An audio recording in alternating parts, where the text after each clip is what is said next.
شہید تم سے یہ کہہ رہے ہیں، لہو ہمارا بھلا نہ دینا۔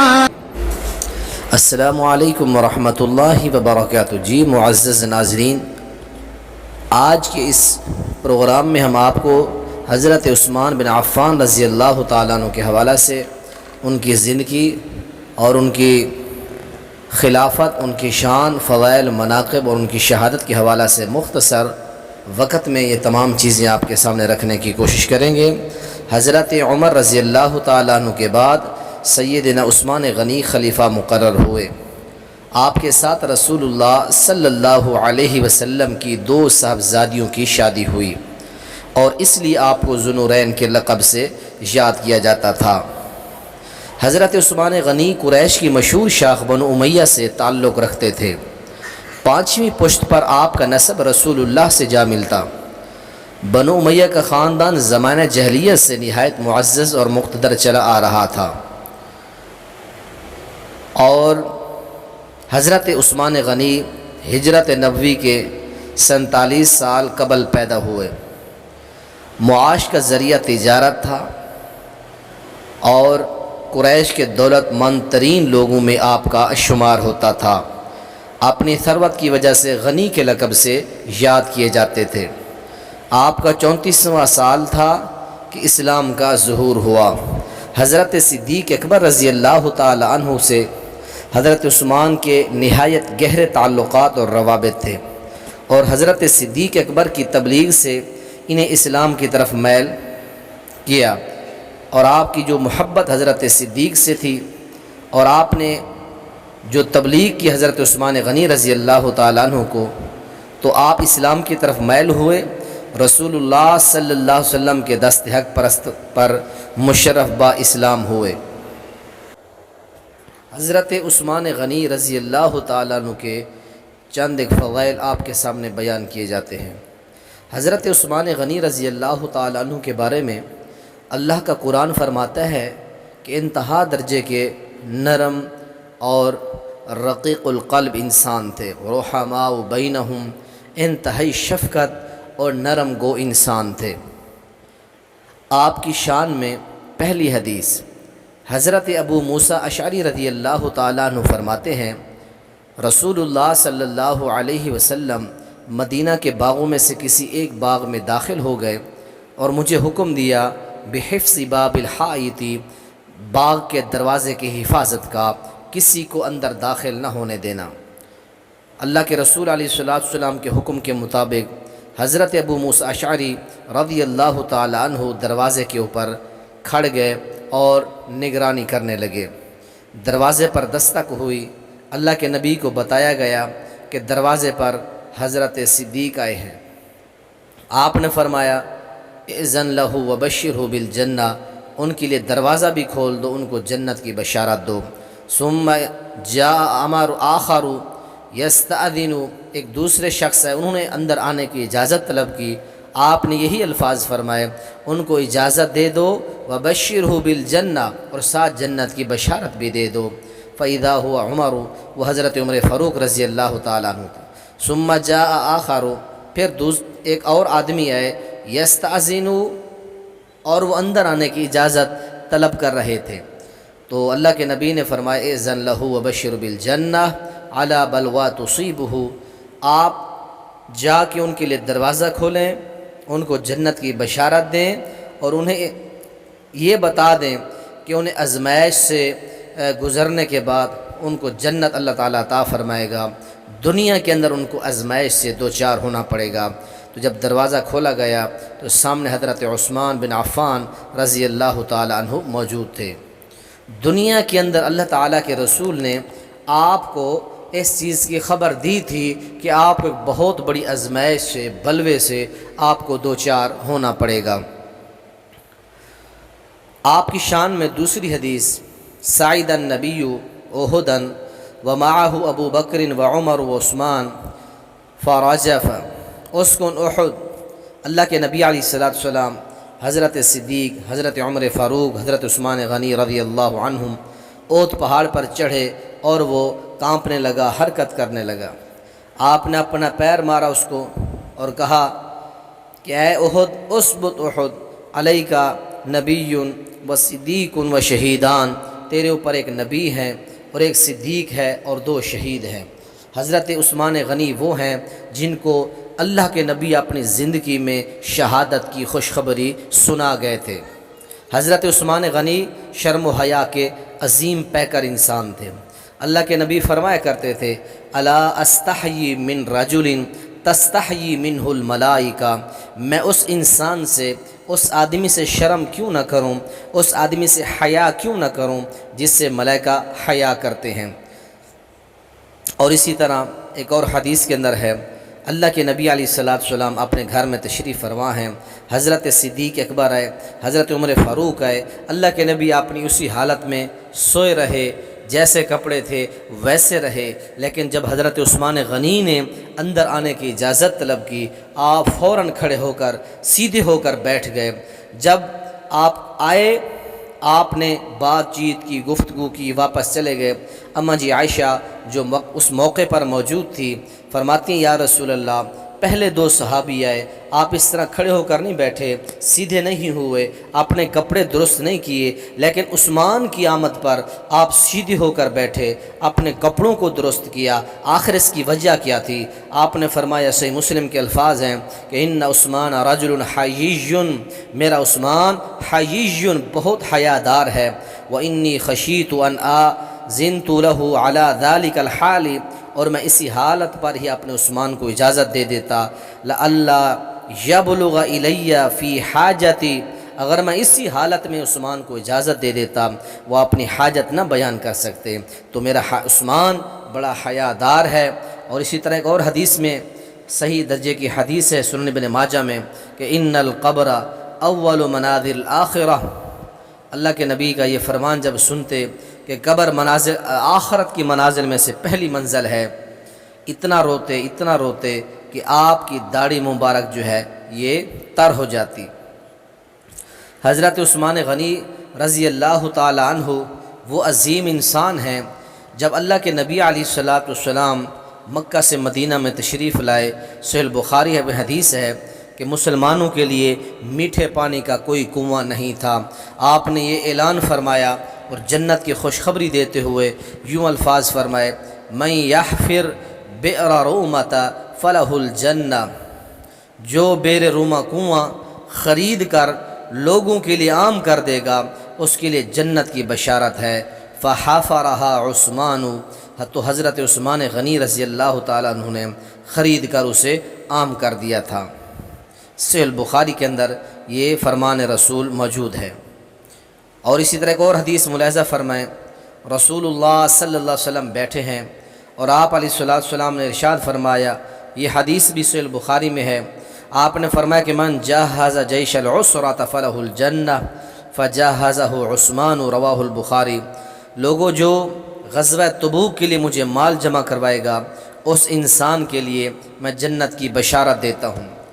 حمل عثمان بن عفان فی غزوۃ تبوک علی 940 بعیرا، حضرت عثمان غنی رضی اللہ تعالیٰ عنہ سواری کے لیے 940 اونٹ لائے، پھر 60 اور لا کر حضرت عثمان غنی رضی اللہ تعالیٰ عنہ نے فاتم بہا 1000، آپ نے 1000 کا عدد پورا کر دیا۔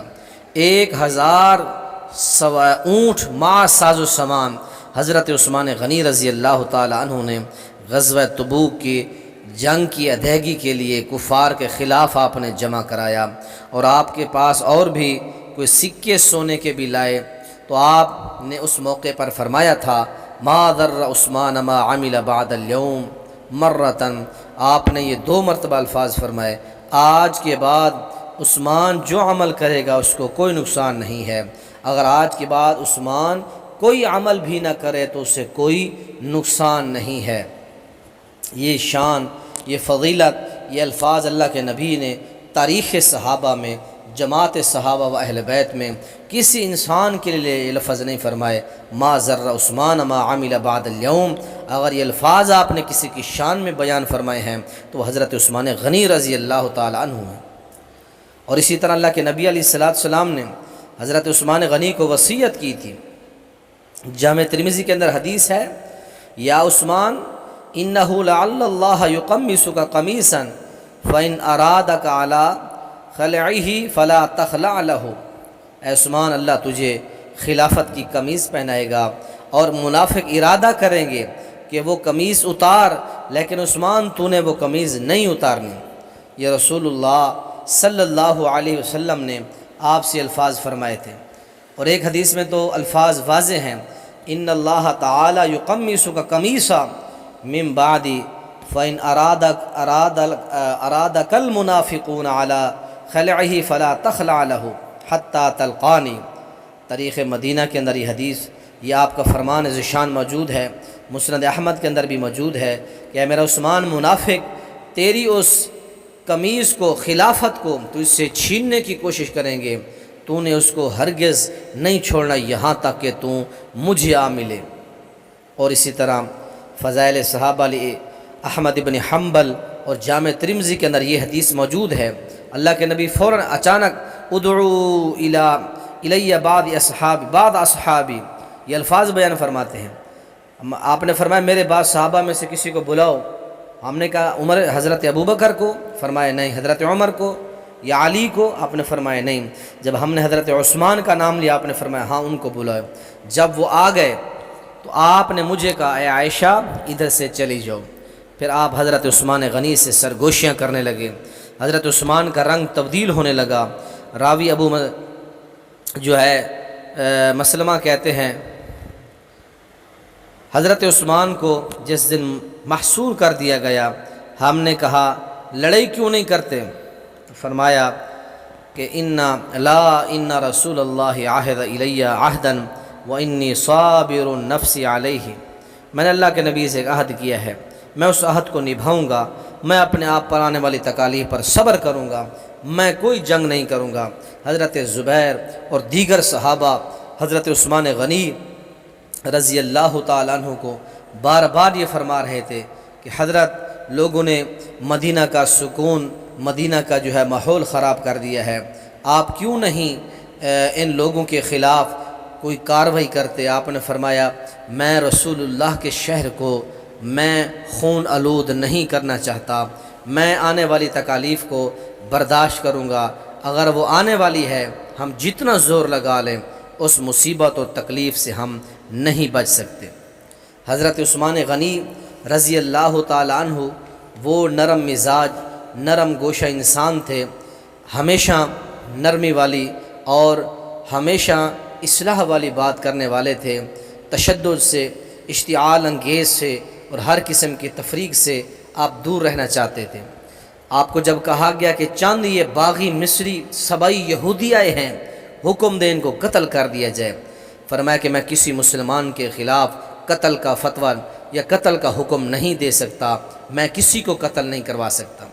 اصل وجہ شہادت عثمان رضی اللہ تعالیٰ عنہ کی یہ تھی، رسول اللہ صلی اللہ علیہ وسلم، حضرت ابوبکر اور حضرت عمر رضی اللہ عنہم آپ کے دور خلافت میں جزیرہ عرب سے اسلام دشمن یہود کو نکال دیا، تو انہوں نے یعنی یہود نے دل میں یہ دشمنی چھپائی تھی، اس کا اظہار وہ دور صدیقی میں اور عہد فاروقی میں نہ کر سکے، بلکہ عہد عثمانی میں ان لوگوں نے موقع پا کر حضرت عثمان کی نرم جو ہے مزاج کو جو ہے اس سے فائدہ اٹھایا، تو ایک آدمی نے ان کے نرم کا جو زیادہ فائدہ اٹھایا، اس مجسم شیطان شخص کا نام عبداللہ بن سبا یہودی تھا، جو یمن کا رہنے والا تھا، اور اس بدبخت ظالم نے اسلام دشمن اس یہودی اور خارجی اور سبائی مصری نے اپنے زیر نگین جو علاقے کیے تھے اور اپنی جو سیاسی مرکز اس نے بنایا تھا، اس نے کوفہ، بصرہ، حجاز، شام میں اپنی تحریک کے خطرناک نتائج جو ہے خطرناک جو ہے زہریلے صحابہ کے حضرت عثمان کی خلافت کے بارے میں ان علاقوں میں آپ کے خلاف بہت زیادہ کام کیا، نفرت کے بیج بوئے اور مصر کو اپنا جو ہے مرکز قائم کیا انہوں نے۔ مصر، شام، کوفہ اور بصرہ وغیرہ سے بہت سے خطوط اہل مدینہ کے نام پہنچتے تھے۔ حضرت عثمان کے امراء عمال جو ہے وہ رعایا پر ظلم کر رہے ہیں۔ صحابہ نے حضرت عثمان غنی سے پوچھا کہ کیا آپ کو بھی ان خطوط کا پتہ ہے؟ تو آپ نے فرمایا میرے پاس ایسا کوئی جو ہے خط یا کوئی خبر موصول نہیں ہوئی۔ تو آپ نے صحابہ سے مشورہ کیا کہ ان مقامات پر جو ہے صحابہ کی ایک جماعت تشکیل دی جائے، وہ جماعت تحقیقات کے لیے روانہ کی جائے، ان علاقوں سے جہاں سے یہ خطوط آ رہے ہیں آخر ان جگہوں پر پہنچ کر جائزہ لیا جائے، کیا واقعی عمراء عمال کوئی ظلم تو نہیں کر رہے رعایا پر، خود جا کر جائزہ لیں۔ تو حضرت عثمان نے صحابہ کی اس تجویز کو قبول فرمایا، تو آپ نے اس کے لیے کمیٹی تشکیل دی۔ محمد بن مسلمہ کو رضی اللہ تعالیٰ عنہ کو کوفہ کی طرف بھیجا گیا، حضرت اسامہ بن زید کو بصرہ کی طرف، حضرت عمار بن یاسر کو مصر کی طرف روانہ کیا گیا۔ تینوں نے واپس آ کر انصار اور مہاجرین صحابہ کے سامنے یہ بیان کیا کہ کوئی نئی بات ہمیں نہیں ملی اور ملک کا انتظام درست چل رہا ہے۔ سب صحابہ کو اس سے تسلی اور تشفی ہوئی۔ اس کے بعد حضرت عثمان غنی نے تمام صوبوں کے حکام کو طلب فرمایا۔ تحقیقات کے بعد کچھ عرصہ بعد پھر وہی خطوط اور اسی طرح خطوط کا سلسلہ پھر جاری ہو گیا۔ سبئی جماعت کے لوگوں کے خطوط آنے لگے۔ حضرت عثمان رضی اللہ تعالیٰ عنہ عام مشورے سے یہ حکم جاری فرمایا، صوبوں کے حکام کی طرف یہ آپ نے پیغام بھیجا، موسم حج میں خود اور رعایا میں سے جن کو شکایات ہیں وہ سب میرے پاس حاضر ہوں اور اپنی شکایات آ کر بیان کریں۔ حضرت عبداللہ بن عامر یہ بصرہ سے آئے، اور اسی طرح عبداللہ بن سعد مصر سے آئے، اور معاویہ بن ابی سفیان رضی اللہ تعالیٰ عنہ شام سے آئے، اور سعید بن العاص یہ کوفہ سے۔ چاروں نے کہا حضرت یہ افواہیں ہیں، ہم بھی یہی سن رہے ہیں، لیکن اپنے علاقوں میں ایسی کوئی بے چینی، ایسا کوئی ہم خطرہ یا ایسی کوئی شکایت ہم نے نہ دیکھی ہے نہ سنی ہے، یہ غلط افواہیں آپ کے خلاف چلی جا رہی ہیں۔ یہ سب کام جو تھے یہ سبائیوں اور خارجیوں کی طرف سے تھا۔ حضرت عثمان غنی کے اوپر جو ہے الزامات کا جو ہے چند ایک وہ الزامات لے کر آئے کہ آپ نے جانوروں کی چراگاہ کو وسیع کیوں کیا ہے۔ تو آپ نے فرمایا سرکاری چراگاہ کو میں نے ذاتی مقصد کے لیے استعمال نہیں کیا، میں نے سرکاری چراگاہ کو مال اور جانوروں کے زیادہ ہونے کی وجہ سے وسیع کیا ہے۔ یہ کام تو حضرت عمر فاروق کر چکے ہیں، اب اسلام کے اندر لوگ زیادہ داخل ہو رہے ہیں، تو میں نے اس چراگاہ کو جانور زیادہ آنے کی وجہ سے تھوڑا وسیع کر دیا ہے، تو اس میں نے کون سا غلط کام کیا؟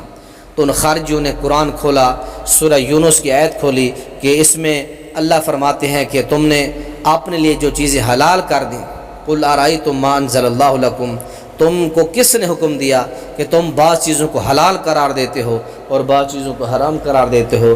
تو آپ نے فرمایا کہ دیکھیں وقت کی ضرورت تھی تو میں نے سرکاری چراگاہ کو جانوروں کے زیادہ ہونے کی وجہ سے میں نے وسیع کیا ہے، میں نے کوئی شریعت کے خلاف کام نہیں کیا۔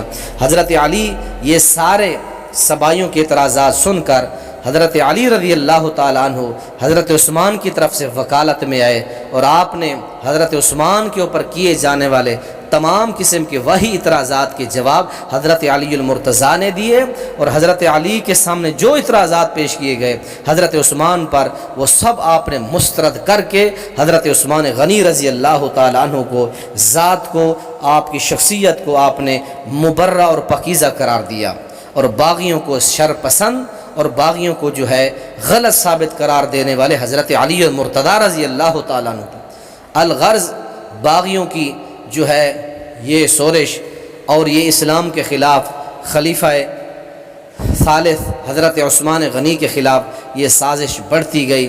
حضرت عثمان غنی رضی اللہ تعالیٰ عنہ کو مسجد نبوی میں خطاب کرنے سے روک دیا گیا، آپ پر حملہ کیا گیا، آپ کے ممبر پر آپ کو پتھر مارے گئے، وہ لاٹھیاں، وہ ممبر، اس کے اوپر تشدد کیا گیا، حتیٰ کہ آپ کو گھر کے اندر بند کر دیا گیا، اور آپ کو مسجد نبوی میں خطاب کرنے سے، جمعہ پڑھنے اور پڑھانے سے روک دیا گیا، آپ کا پانی بند کر دیا گیا، اور کافی دن تک آپ اپنے گھر کے اندر محصور رہے۔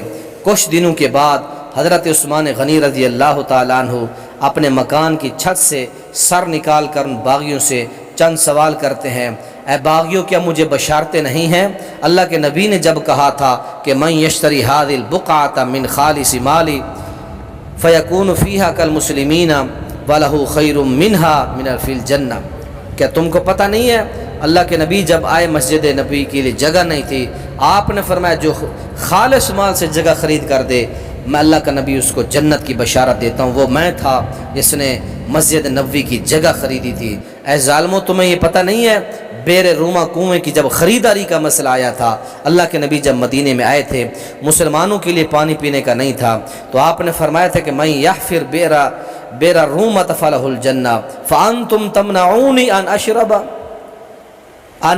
منہا، وہ کنواں میں نے خرید کر مسلمانوں کے لیے وقف کیا تھا، آج تم مجھے اس کنویں سے پانی پینے سے روک رہے ہو، آج تم مجھے اس مسجد میں نماز پڑھنے سے تم روک رہے ہو۔ کیا تم جانتے نہیں ہو انتم تعلمون انی صاحب جیش العسرہ، میں ہوں وہ بندہ جس نے جیش عسرہ کے اندر، جنگ تبوک کے اندر سب سے مال زیادہ دے کر جنت کی بشارت پائی تھی، تم مجھے کیوں قتل کرتے ہو؟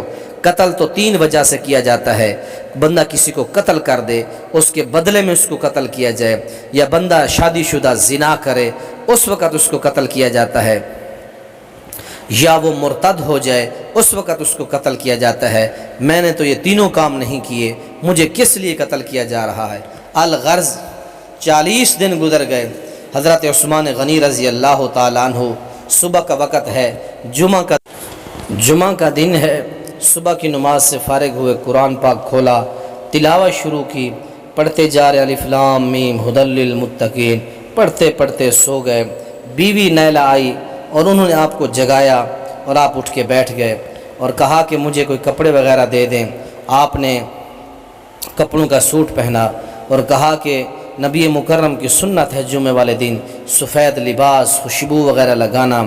تو آپ کی بیوی نیلہ رضی اللہ عنہ سے آپ نے فرمایا کہ میں نے آج روزہ رکھا ہے، مجھے لگتا ہے آج میں دنیا چھوڑ جاؤں گا۔ نیلہ رضی اللہ عنہ فرماتی ہیں آپ کو کیسے اندازہ؟ فرمایا تلاوت کرتے کرتے سو گیا تھا، خواب میں میری ملاقات رسول اللہ صلی اللہ علیہ وسلم سے ہوئی اور آپ نے فرمایا اے عثمان آج آپ ہمارے ساتھ افطاری کریں گے۔ نماز عصر کے بعد حضرت حسن و حسین فرنٹ دروازے کے اوپر پہرا دے رہے ہیں، باغی مکان کی پچھلی جانب سے اندر داخل ہو گئے، آپ پر آ کے حملہ کرتے ہیں، آپ پر تلوار چلاتے ہیں، آپ کی بیوی کی انگلیاں کٹ جاتی ہیں، آپ کو کن پٹی کے اوپر کاری ضرب ماری گئی، خون کے فوارے جاری ہوئے، قرآن پر خون کے قطرات گرے۔ یہ سلوک کیا باغیوں نے، سبائیوں نے، مظلوم مدینہ ذو النورین نبی مکرم کے دوہرے دماد کے ساتھ، جنازے کے ساتھ، آپ کی لاش کے ساتھ بے حرمتی کی گئی۔ بالآخر بقی قبرستان کے باہر آپ کو دفن کیا گیا۔ سکہ تابعی امام یحییٰ بن بقیر رحمۃ اللہ علیہ فرماتے ہیں 18 ذی الحج 35 ہجری بروز جمعہ 88 سال کی عمر میں آپ کو شہید کیا گیا۔ 12 سال 6 ماہ آپ نے اسلام کے اندر مدت خلافت سر انجام دیا آپ نے، اور رات کے وقت آپ کی تدفین کی گئی۔ حضرت زبیر بن عوام رضی اللہ تعالی عنہ نے آپ کی نماز جنازہ پڑھائی، اور بعض حوالہ جات سے یہ بھی ملتا ہے کہ حضرت جبیر بن مطعم رضی اللہ تعالی عنہ نے آپ کی نماز جنازہ پڑھائی۔ تو ناظرین کرام یہ تھے چند ایک حالات، فضائل، مناقب اور آپ کی شہادت کا پس منظر حضرت عثمان غنی رضی اللہ تعالی عنہ۔ اللہ تعالیٰ سے دعا ہے اللہ تعالیٰ ہمیں سب صحابہ سے محبت کرنے کی توفیق نصیب فرمائے۔ ہم کسی کے عزت کے مقام کے درمیان مت تفریق کریں، سب صحابہ سے اللہ راضی ہے۔ لقد رضی اللہ عن المؤمنین، اللہ تمام صحابہ سے راضی۔ رضی اللہ عنہم ورضوا عنہ، اولئک حزب اللہ، اولئک هم الفائزون اولئک هم الراشدون اولئک هم الفائزون، یہ کامیاب لوگ ہیں، رب کے ہاں یہ مقام لے گئے، عظمتیں لے گئے۔ ہم ان کی ذات کے بارے میں کسی قسم کی تنقیص، کسی قسم کا شکوہ، کسی قسم کا گلہ ہمیں زیب نہیں دیتا۔ ہم ان کی عزت اور ان کا احترام اپنے آپ پر لازم سمجھتے ہیں، صحابہ اور اہل بیت کا